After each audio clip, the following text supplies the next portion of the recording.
بسم اللہ الرحمن الرحیم۔ السلام علیکم۔ سوال: کون کون سے نبیوں نے ہمارے نبی کریم صلی اللہ علیہ وآلہ وسلم کی امتی بننے کی تمنا کی؟ جواب: حضرت موسیٰ علیہ السلام، حضرت خضر علیہ السلام، حضرت الیاس علیہ السلام اور حضرت عیسیٰ علیہ السلام نے ہمارے آقا و مولا امام انبیاء صلی اللہ علیہ وآلہ وسلم کے امتی بننے کی تمنا کی۔ ایک مرتبہ اللہ تعالیٰ نے حضرت موسیٰ علیہ السلام کی طرف وحی کی کہ بنی اسرائیل کو آگاہ کر دو، جو بھی مجھ سے اس حال میں ملے گا کہ وہ میرے محبوب محمد صلی اللہ علیہ وآلہ وسلم کا انکار کرتا ہوگا تو میں اسے جہنم میں داخل کروں گا، اگرچہ وہ میرا خلیل ابراہیم اور میرا کلیم موسیٰ ہی کیوں نہ ہوں۔ حضرت موسیٰ نے عرض کی کہ محمد کون ہے؟ فرمایا: اے موسیٰ، قسم ہے مجھے اپنے عزو و جلال کی۔ ترجمہ: میں نے اس سے بڑھ کر افضل مخلوق پیدا نہیں کی۔ میں نے زمین و آسمان، شمس و قمر کی پیدائش سے 20 لاکھ سال پہلے اس کا نام اپنے نام کے ساتھ عرش پر لکھا، اور مجھے میرے عزو و جل کی قسم، جنت تمام مخلوق پر حرام ہے جب تک حضرت محمد اور ان کی امت داخل جنت نہ ہو جائے۔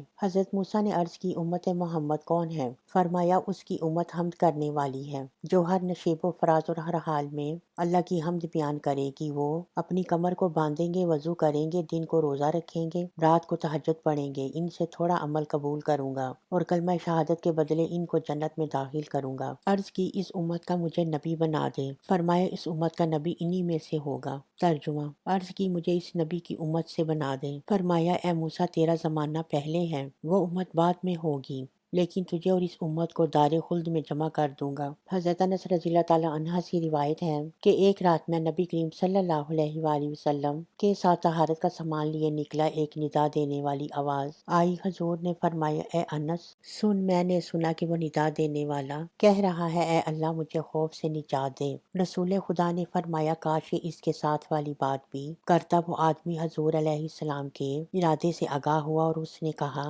اے اللہ، مجھے اپنے صالح بندوں کا شوق عطا کر۔ نبی کریم نے فرمایا: اے انس، سامان طہارت رکھ دو اور اس ندا دینے والے کے پاس جا اور کہہ کہ رسول اللہ کے لیے دعا کرو کہ جس کام کے لیے خدا نے ان کو مبعوث فرمایا ہے وہ کام بخوبی سر انجام پا جائے، اور اس کی امت کے لیے دعا مانگو کہ جو کچھ نبی کریم ان کے لیے لائے وہ احسن طریقے سے ان سے لے لیں۔ اس نے مجھ سے پوچھا: تجھے کس نے بھیجا ہے؟ میں نے یہ بات بتانی مناسب نہ سمجھی، اور نہ ہی میں نے اس بات کے بتانے کی نبی پاک سے اجازت لی تھی۔ میں نے اس سے کہا: مجھے کسی نے نہیں بھیجا، یہ بات آپ کو نقصان نہ پہنچائے گی، آپ تو بس دعا کر دیں۔ اس نے انکار کر دیا اور کہا: دعا نہ کروں گا جب تک تو یہ بتائے کہ تجھے کس نے بھیجا ہے۔ میں رسول کریم کی بارگاہ میں واپس آ گیا اور عرض کی: اس نے دعا کرنے سے انکار کر دیا، وہ کہتا ہے پہلے یہ بتاؤ تمہیں کس نے بھیجا ہے؟ حضور نے فرمایا: جاؤ اس سے کہو کہ میں رسول کریم کا فرزادہ ہوں۔ چنانچہ میں نے اس سے کہا تو اس نے جواب دیا: رسول خدا کے فرزادہ کے لیے مرحبا، میں اس بات کا زیادہ حقدار ہوں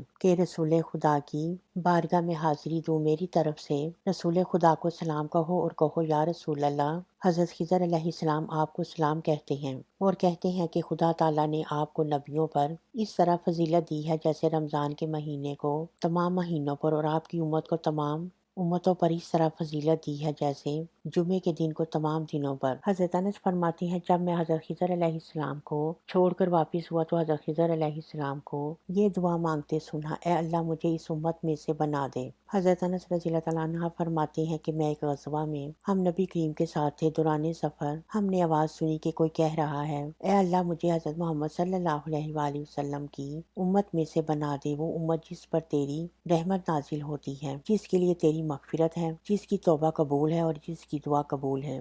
حضور نے فرمایا: اے انس، دیکھو یہ آواز کیسی ہے؟ میں پہاڑ میں داخل ہوا، میں نے دیکھا کہ ایک آدمی ہے جس کی داڑھی اور سر کے بال سفید ہیں اور کپڑے بھی سفید ہیں۔ جب اس نے مجھے دیکھا کہا: کیا تو نبی کریم کا فرزادہ ہے؟ میں نے کہا: ہاں۔ کہا: جاؤ واپس جا کر ان کو میرا سلام کہو اور انہیں کہو آپ کا بھائی الیاس آپ کی ملاقات کا مشتاق ہے۔ بس میں اس کے ہمراہ نبی کریم کی بارگاہ میں حاضر ہوا۔ جب ہم نبی کریم کے قریب پہنچے تو حضور آگے آئے اور میں علیحدہ ہو گیا۔ دونوں پیغمبروں نے دیر تک باتیں کی، پھر ان پر آسمان سے دسترخوان نازل ہوا۔ انہوں نے مجھے بھی اس کھانے میں شامل کر لیا۔ میں نے بھی ان کے ساتھ مل کر کھانا تناول فرمایا۔ کھانے کے بعد میں پھر علیحدہ ہو گیا۔ ایک بادل آیا اور وہ حضرت الیاس علیہ السلام کو اٹھا کر لے گیا۔ میں ان کے سفید کپڑوں کو دیکھ رہا تھا۔ میں نے نبی کریم علیہ السلام کی بارگاہ میں عرض کی، میرے ماں باپ آپ پر قربان ہو جائیں، یہ کھانا جو ہم نے کھایا کیا یہ اس پر آسمان سے نازل ہوا تھا؟ نبی کریم نے فرمایا، میں نے اس بارے میں حضرت الیاس علیہ السلام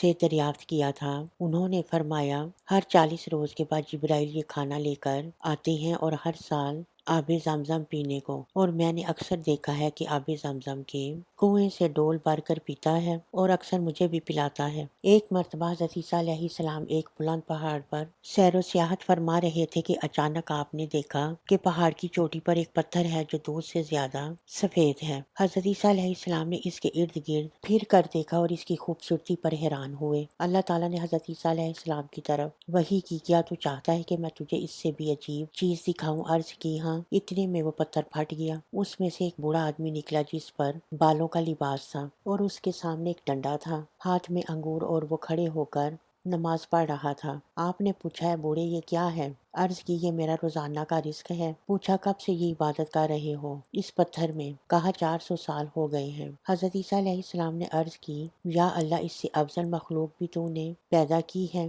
اللہ تعالیٰ نے حضرت عیسیٰ علیہ السلام کی طرف وحی کی، حضرت محمد صلی اللہ علیہ وآلہ وسلم کی امت کا ایک آدمی جو شب برات میری عبادت کرے گا، اس کی عبادت کا ثواب اس کی 400 سالہ عبادت سے زیادہ ہوگا۔ حضرت عیسیٰ علیہ السلام نے کہا، کاش میں حضرت محمد صلی اللہ علیہ وآلہ وسلم کی امت میں سے ہوتا۔ ہمارے چینل کو سبسکرائب کریں، صدقہ جاریہ کی نیت سے ہماری ویڈیو کو لائک اور شیئر کرنا مت بھولیں۔ اللہ حافظ۔